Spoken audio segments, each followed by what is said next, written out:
আসসালামু আলাইকুম, hello everyone, welcome back to Sadia's kitchen. Sadia's কিচেনের আজকের এপিসোডে আপনাদের সাথে শেয়ার করছি শামি কাবাব। আর এই কাবাবটা আমি খুব সাধারণভাবে তৈরি করে দেখাবো, একবারে ঘরোয়া উপায়ে, ঘরে থাকা কিছু বেসিক মশলা দিয়ে। এর মধ্যে কোনো কাবাবের স্পেশাল মশলা অ্যাড করব না। আর স্পেশাল মশলা ছাড়াও যে কাবাব এত মজার হয়, যদি আপনারা এটা না বানান তাহলে বুঝবেনই না। তো কাবাব বানানোর জন্য প্রথমে আমি নিয়েছি ছোলার বুটের ডাল। এটা আমি 6 ঘন্টা পানিতে ভিজিয়ে রেখেছিলাম। এখানে 1 কাপ ডাল নিয়েছি, এখন এটা ফুলে ডাবল হয়ে গেছে। আর এখানে নিয়েছি 300 গ্রাম গরুর মাংস। এটাকে আমি ছোট ছোট পিস করে কেটে নিয়েছি, এতে করে সিদ্ধ হবে খুব দ্রুত। এখন একটি প্যানের মধ্যে, যে প্যানে আমি এটা রান্না করব, ওর মধ্যে নিয়ে নিয়েছি প্রথমে গরুর মাংস, এরপর নিয়ে নিলাম ডাল। এখন এর মধ্যে একে একে আমি মশলা অ্যাড করব। প্রথমেই দিয়ে দিচ্ছি স্বাদ মতো লবণ, আর এখন দিয়ে দিচ্ছি 1 চা চামচ লাল মরিচের গুঁড়ো, আর দিয়ে দিচ্ছি 1 টেবিল চামচ গরম মশলার গুঁড়ো, 1 টেবিল চামচ জিরার গুঁড়ো, আর দিয়ে দিচ্ছি 4 টেবিল চামচ সয়াবিন তেল। আর এখন এর মধ্যে দিয়ে দিচ্ছি 1 চামচ পরিমাণ রসুনের পেস্ট আর 1 চামচ পরিমাণ আদার পেস্ট। এখন এটাকে নেড়ে চেড়ে মিশিয়ে ঢাকনা দিয়ে ঢেকে এটা চুলায় বসিয়ে দিচ্ছি।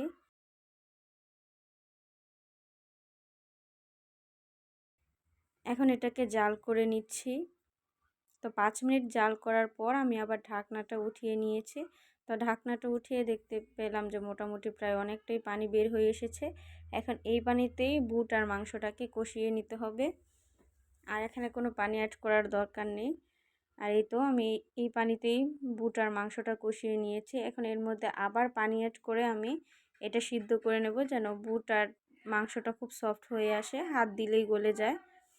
এরকমভাবে পানি অ্যাড করতে হবে যে সমান সমান হয় বুটের ডালে, মানে সিদ্ধ হয়ে আসবে খুব সুন্দরভাবে, কিন্তু একবারে গলে আসবে না। তো এই তো এরকমভাবে আমি সিদ্ধ করে নিয়েছি। এখন এটাকে ঠান্ডা করে নিচ্ছি। শুধু এখন ঠান্ডা হয়ে আসলে এটা ব্লেন্ড করে নিতে হবে। আর ঠান্ডা হওয়ার পর আমি ব্লেন্ড করে নিয়েছি, দেখতেই পাচ্ছেন ঠিক এরকম হয়েছে এটা মিশ্রণটা। এখন এর মধ্যে দিয়ে দিচ্ছি কাঁচামরিচ কুচি, আর দিয়ে দিচ্ছি একটা ডিম। এখানে আমি দুটো ডিমই ব্যবহার করেছি, প্রথমে একটা দিয়েছি, পরে আবার লাগলে আরেকটা অ্যাড করব। তো এখন দিয়ে দিচ্ছি পেঁয়াজ বেরেস্তা। এখন এটাকে খুব ভালোভাবে মাখিয়ে নিতে হবে। আর অবশ্যই এখানে ডিম ব্যবহার করবেন, ডিমটা স্কিপ করা যাবে না। ডিম ব্যবহার করলে কাবাবগুলো ভাজার সময় খুব সুন্দর ফুলে উঠবে, আর কাবাবের টেস্টটাও কিন্তু বেশি ভালো লাগে ডিম ব্যবহার করার কারণে। এখন এগুলোর মিশ্রণটা মাখানো শেষ, এখন শুধু কাবাব তৈরি করব।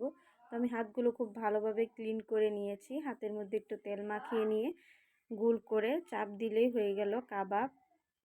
তো একে একে আমি সবগুলো কাবাব এভাবে বানিয়ে নিচ্ছি। তো দেখতেই পাচ্ছেন হাত দিয়ে চাপ দিলেই হয়ে যাচ্ছে সুন্দর কাবাব।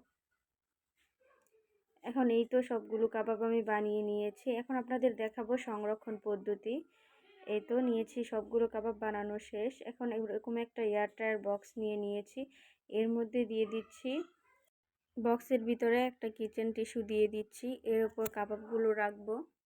তো একে একে আমি সবগুলো কাবাব এই বক্সের ভিতরে টিস্যুর উপরে রেখে দিচ্ছি।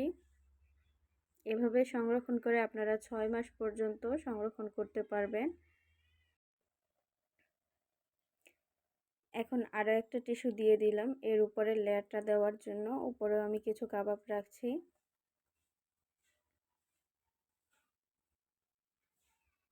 এখন ঢাকনা দিয়ে ঢেকে এটা ডিপ ফ্রিজে সংরক্ষণ করতে পারবেন 6 মাসের মতো। আর কিছু কাবাব আমি রেখে দিয়েছি, এগুলো ফ্রাই করে দেখাচ্ছি আপনাদেরকে। চুলায় তেল বসিয়ে দিয়েছি, তো তেলটি গরম হয়ে এসেছে। এখন আমি আস্তে আস্তে কাবাবগুলো দিয়ে দিচ্ছি ভাজার জন্য।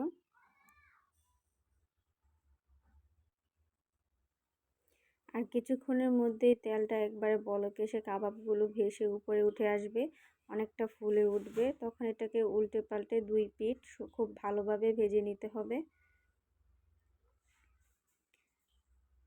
যখন কাবাবের কালারটা ঠিক এরকম হয়ে আসবে তখন এটা নামিয়ে নিতে হবে। এখন এগুলোকে আমি নামিয়ে পরিবেশন করে খেয়েছি। এই তো এগুলো আমি পরিবেশন করে নিয়েছি। তো আমার রেসিপি ভালো লাগলে অবশ্যই আমার ইউটিউব চ্যানেলটি সাবস্ক্রাইব করে দিবেন, আর বেল বাটনে ক্লিক করতে ভুলবেন না। আর ফেসবুক পেজে অবশ্যই ফলো দিয়ে রাখবেন, এতে করে আমি নতুন কোনো রেসিপি আপলোড করার সাথে সাথেই নোটিফিকেশন পৌঁছে যাবে আপনার ফোনে। তো সবাই সুস্থ থাকবেন, ভালো থাকবেন, আল্লাহ হাফিজ।